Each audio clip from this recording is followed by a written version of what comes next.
$1,000 so far. The AFL-CIO has also flipped its support to Halter. Some of its unions have already pledged $3 million to his campaign. Why are progressives feeling so generous toward this Arkansas lieutenant governor? Well, even just on health care, it probably helps that Bill Halter supports Medicare for all, while Blanche Lincoln stood with Republicans to filibuster even the public option.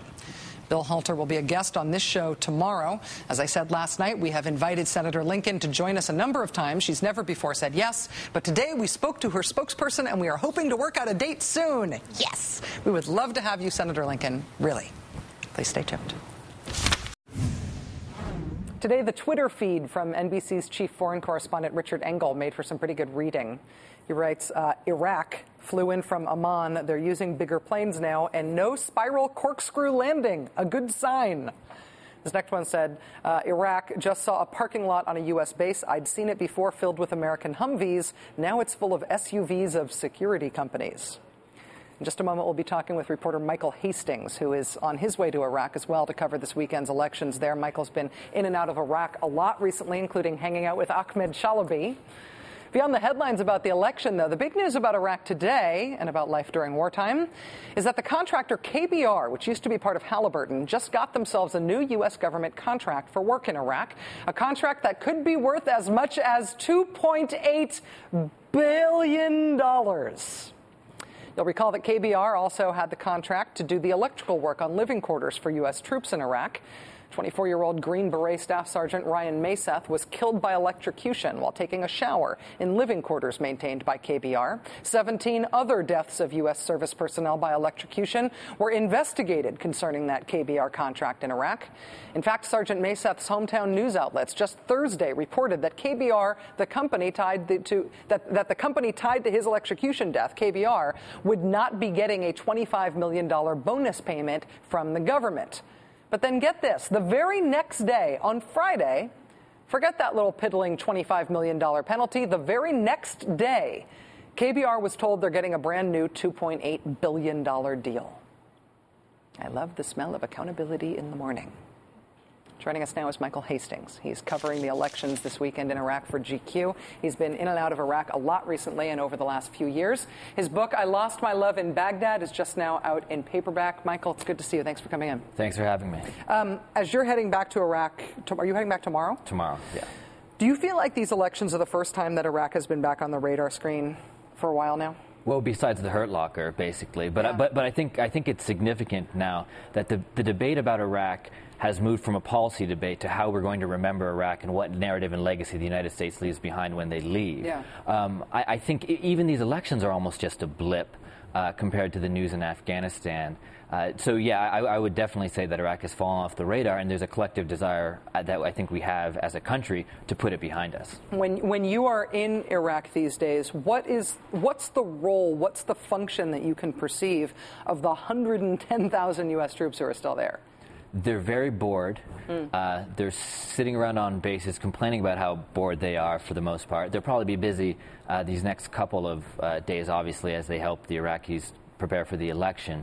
But essentially, they're waiting to go home as well. In terms of the security challenges that still plague Iraq, not just the political challenges, but literally the big bombings that keep happening, U.S. troops are not playing a role in security in terms of preventing those things from happening. Exactly. I mean, this is the issue right now with security. Why has Iraq fallen out of the headlines? Because Americans aren't getting killed. Why aren't Americans getting killed? They're not the targets anymore. Yeah. And they're also staying on their bases quite a bit.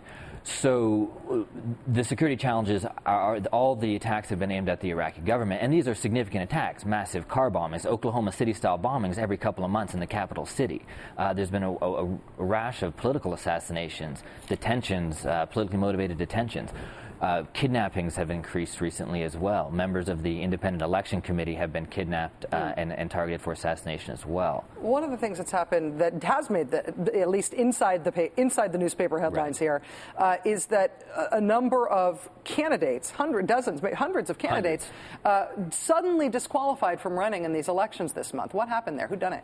Well, the force behind the scenes there was Ahmed Shalabi, the man who, once the CIA Pentagon favorite, who sold the weapons of mass destruction information, or passed off the weapons of destruction information, the fake information. And essentially, the Americans are saying Chalabi, under orders from Iran, is trying to target secular candidates and Sunni candidates. And this is the most troubling sign for the future of Iraqi democracy, because American officials will say, look, yeah, maybe the war was a mistake, but Iraq is on this path towards a democratic future. I would be highly skeptical of that argument.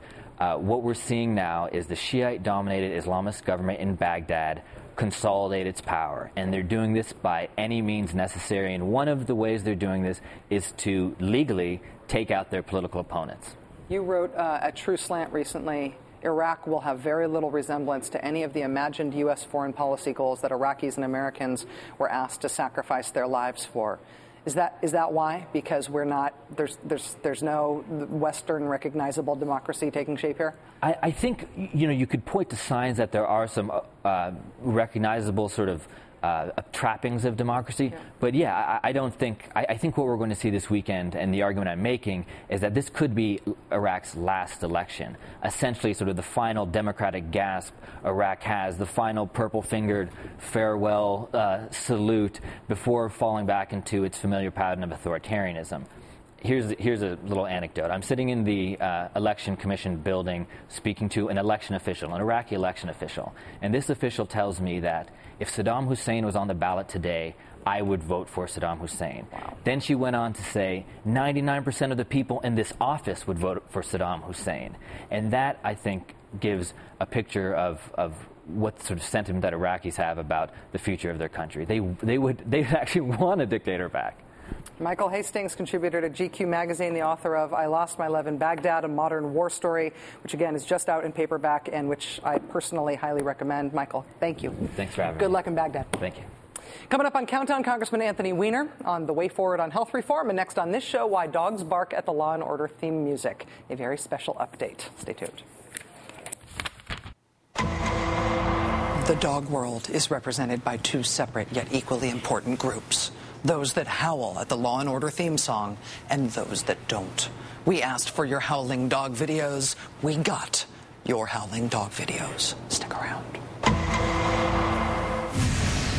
We've spent more than a week now trying to answer a burning question first posed by our friends at boingboing.net. Why do some dogs howl at the theme to Law and Order? We asked for your help in solving this. One of our viewers, a musician, tells us that dogs imitate tones in their vocal range if you kind of wah-wah bend the notes. Another said it's got to do with a beautifully complex idea known as subjective tones and the missing fundamental effect. We'll post stuff about that on our webpage so you can try those yourself. But then there was the evidence that you sent in from across America of the many, many things that your dogs howl at. We have done nothing else in the office except watch these videos and eat cupcakes since you started sending them in.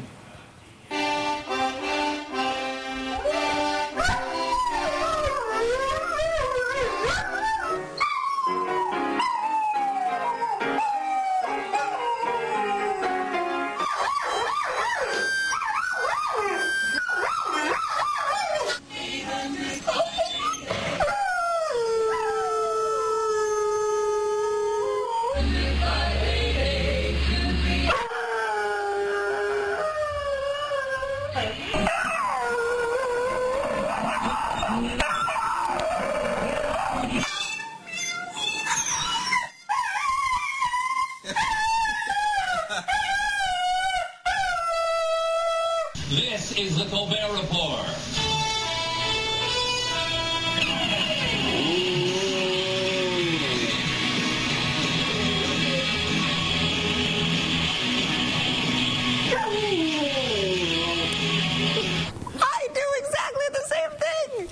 If watching those dogs makes you feel like you just need more, we've got a page full of them online. You can watch them all day. I do. That does it for us tonight. We will see you again tomorrow night. Countdown starts right now. Have a good one. Thanks for joining us.